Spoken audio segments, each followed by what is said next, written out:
ओम शांति। भारत त्योहारों का देश है।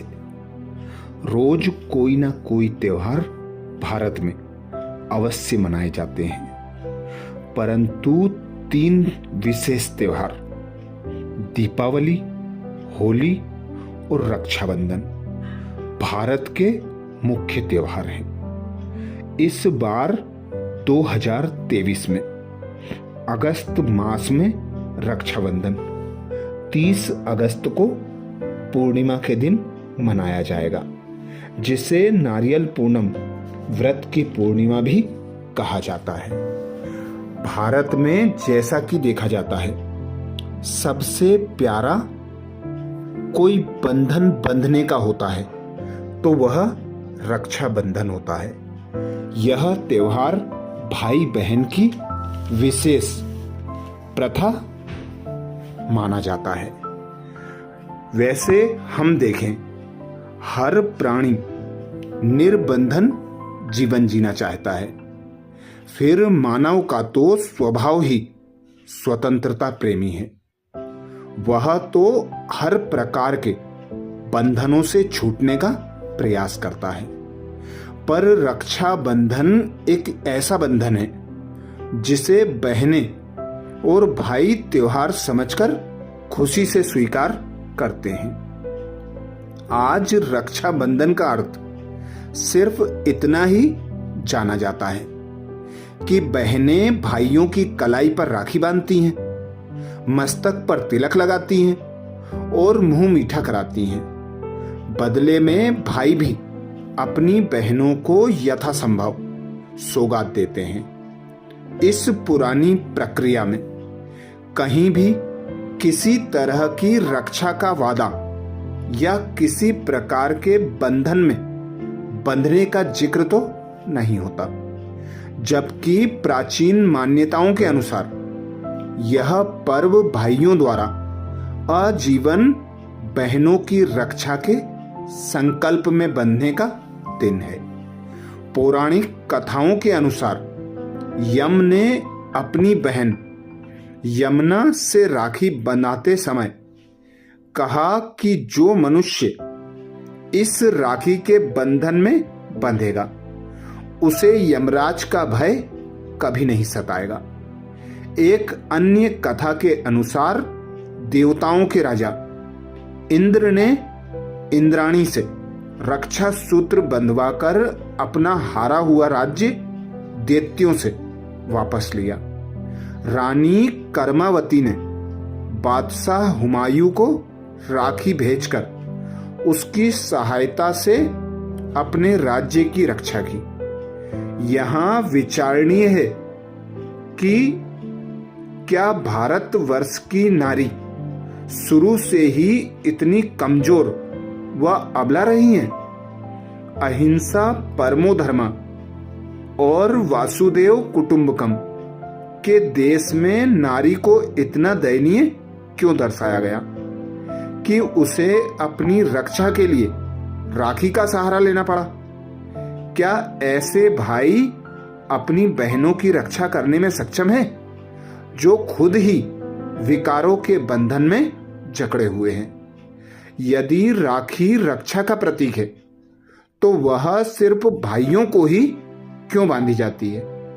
जब बहनों को रक्षा की जरूरत पड़ेगी तब क्या सिर्फ भाई ही उसकी रक्षा करेगा? भाई के अलावा क्या अन्य संबंधी या समूचे समाज का कोई कर्तव्य नहीं होगा?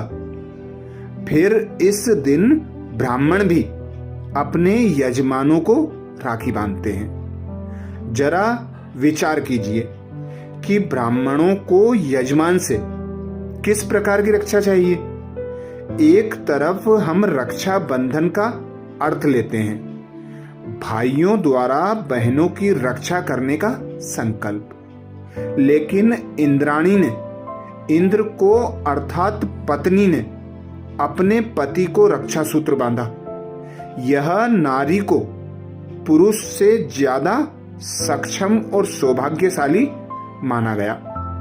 असल में यह त्योहार नारी द्वारा नर की रक्षा का प्रतीक है, ना कि नर द्वारा नारी की रक्षा का। जिस अर्थ को लेकर यह त्योहार शुरू हुआ था, आज उसमें काफी बदलाव आ गया है, क्योंकि हमने रक्षा शब्द का अर्थ भूलवश सिर्फ शारीरिक रक्षा मान लिया है। यह त्योहार पवित्रता की रक्षा कराने, पुण्य करने और विषय विकारों की आदत को छोड़ने की प्रेरणा देता है। रक्षा बंधन 5 विकारों से आत्मा की रक्षा के लिए बांधा जाने वाला अलौकिक प्रेम का पवित्र बंधन है, जो हृदय की समस्त कलुषित विकृतियों को दूर करता है। इसलिए इस दिन बहनों के अलावा ब्राह्मण भी अपने यजमानों को रक्षा सूत्र बांधते हैं। बहनों को भाइयों से बहुत स्नेह होता है। वे अपने भाइयों को चारित्रिक पतन व विकारों के बंधन में बंधा हुआ नहीं देख सकती। अतः वे ज्ञान और विवेक का बंधन बांधकर उन्हें विकार रूपी दुख तथा यम और काल के बंधन से छुटकारा दिलाने हेतु उसमें पवित्रता की यह प्रतिज्ञा भरती हैं। ब्राह्मणों के द्वारा भी सुख, शांति और पवित्रता का ही बंधन बांधा जाता है। रक्षा सूत्र का बंधन और तिलक इस उत्सव के प्रमुख विधान है। धागा आत्मा की मर्यादा और संयम का प्रतीक है। तिलक आत्म स्वरूप और उसमें स्थित होने का प्रतीक है।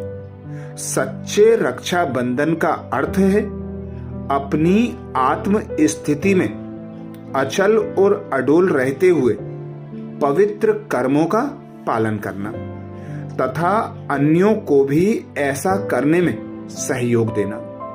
ब्राह्मण जो राखी बांधते हैं वह ज्ञान और योग के माध्यम से विकारों से छुटकारा पाकर सर्व रक्षक परमात्मा के संरक्षण में रहने की प्रतिज्ञा है।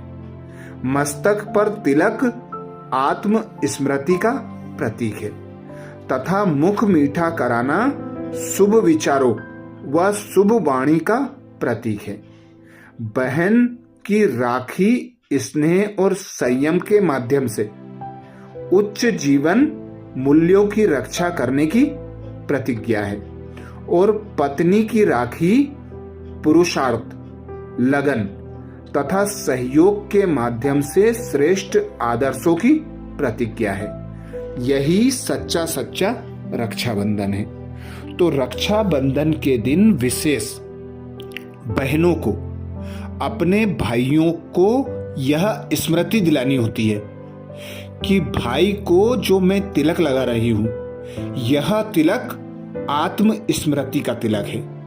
यह वह स्थान है जहां आत्मा अर्थात जीव निवास करते हैं। तो जीव आत्मा जो होती है वह सर्व कर्म इन कर्मेंद्रियों द्वारा कराती है। तो जब हम इस स्मृति में स्थित होते हैं कि मैं आत्मा हूं, भ्रकुटी सिंहासन पर विराजमान हूं और इन कर्मेंद्रियों के द्वारा कर्म कराने वाली हूं, तो वही जीव आत्मा इन कर्मेंद्रियों के द्वारा कर्म कराती है। तो जब वह स्वयं की स्मृति में स्थित हो जाती है तो औरों को भी आत्मा भाई के रूप में देखती है। तो दृष्टि पवित्र होने से वृत्ति और कृति भी पवित्र हो जाती है। ऐसे ही जब भाई का मुख मीठा कराया जाता है तो उससे यह प्रतिज्ञा लेनी चाहिए कि कभी किसी को दुख देने वाले बोल नहीं बोलना है। हर एक को सुख देने वाले मीठे बोल बोलना है। कम बोल बोलना है, श्रेष्ठ बोल बोलना है। धागा जो बांधा जाता है वह यही प्रतिज्ञा कराता है कि मुझे अब श्रेष्ठ कर्म करना है, कोई भी गलत कर्म नहीं करना है।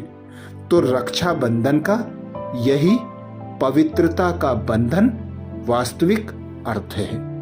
अच्छा, ओम शांति।